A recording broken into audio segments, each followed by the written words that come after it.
So ayun guys, magandang umaga. I-team tayo ngayon dito para sa isang unit na Hyundai Starex. So bagong top overhaul pero nag-overheat pa rin siya. So ganito muna ang ginagawa natin dito, basic check up. So tinitingnan muna natin yung mga leak, yung mga possible causes niya na pwedeng pagmula ng overheat. Siyempre, titingnan din natin dyan yung pag-andar nung pan natin, yung auxiliary fan. Pero dito basic check up muna ako. So nagda-diagnose muna ako, basic check up. So may nakita tayong leaking dun sa may rear engine. So kung makikita nyo doon, mayroon siyang sign ng water leakage.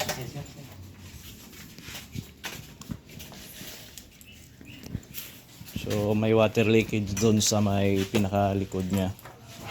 So kaya ang ginagawa ko muna, nire-refix ko muna yung hose dito sa may likod. So kung makikita nyo doon, may sign ng kalawang. So isa sa mga sign niya na makikita mo agad na mayroong leak yung ano natin, coolant. So ipipix ko muna yan. Tapos pag na-fix, obserbahan natin yung makina.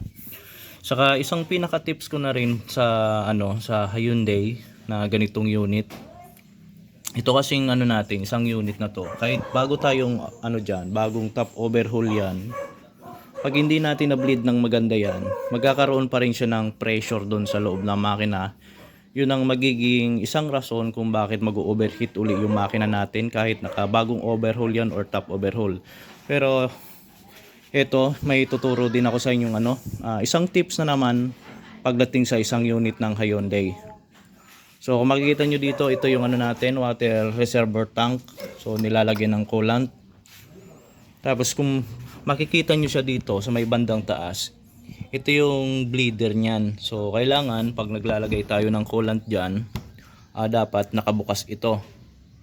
So pag hindi kasi natin blinid yan dito sa may bandang upper, itong bleeder na to, nilagyan lang natin ng coolant yan, magkakaroon niya ng high pressure.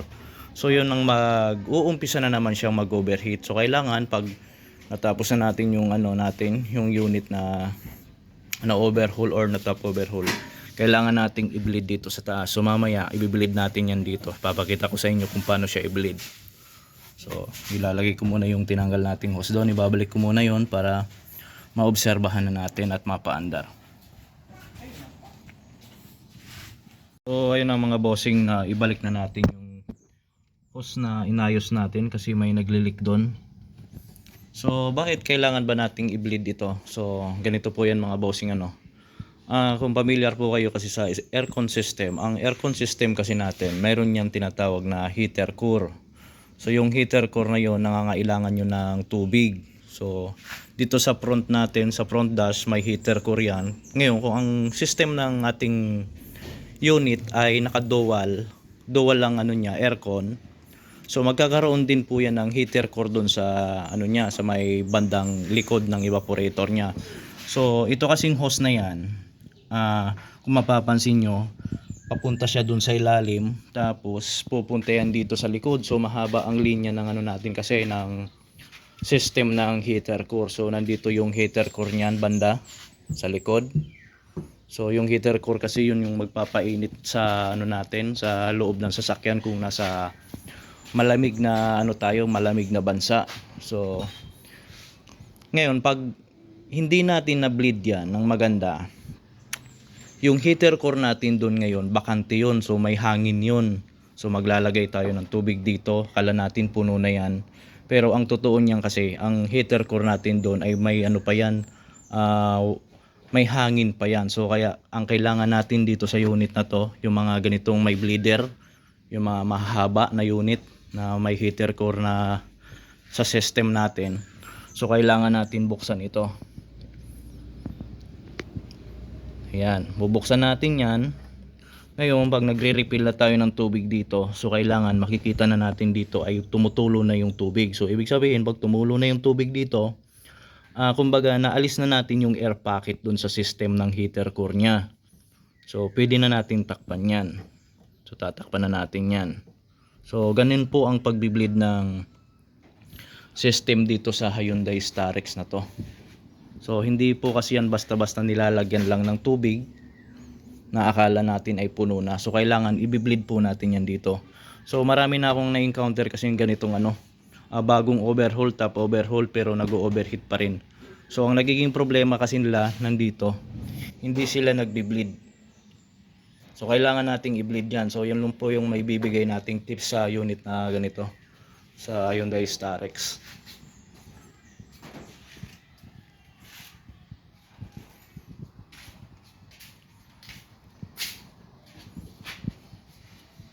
So inaantay lang natin muna yung tubig. So ang gagawin muna natin dito bago natin i-coolant yan, tubig muna yung ilalagay natin para ma-final na natin na wala na talaga siyang overheat. So mamaya lalagyan ko yan dito, tapos titingnan natin to dito kung mayroon siyang tutulo na tubig. So kailangan matanggal na natin yung mga air pocket dyan sa loob para hindi na siya talaga mag-overheat. So alisin ko na to para maglalagay na lang ko ng tubig.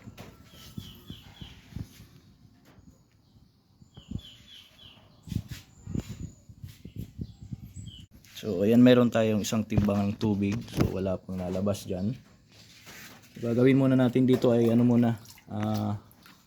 tubig muna bago natin i-coolant. So kailangan mayroon siyang lalabas yun ng tubig. Kung natin yung system natin ay wala ng hangin, kailangan natin mag-bleed ng maayos.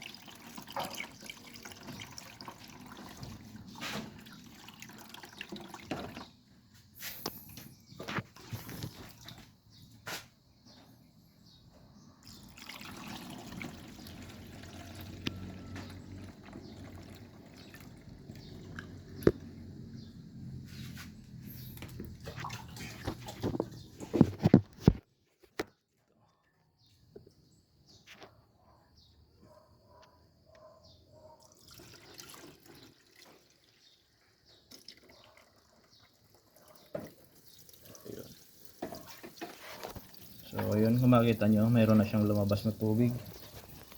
So kailangan na natin yung takpan. So isa pa, para matanggalan natin lahat yung hangin.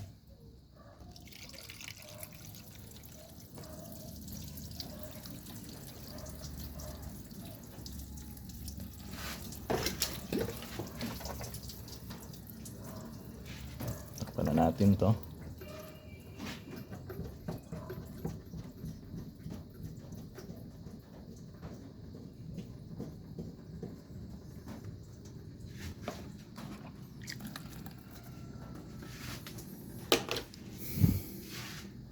So paandarin na lang natin to, tapos obserbahan yung overheating niya.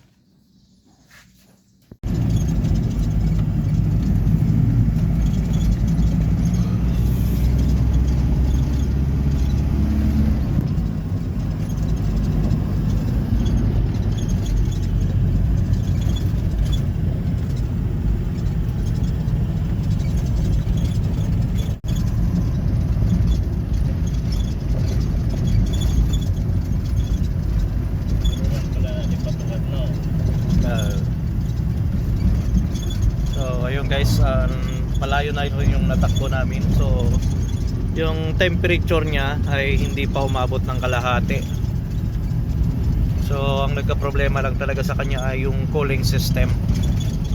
So ang naging problema niya, hindi lang na-bleed ng maganda, tapos hindi na balik yung pinaka return ng coolant sa radiator. So okay na to, pwede na uling ibiyahe.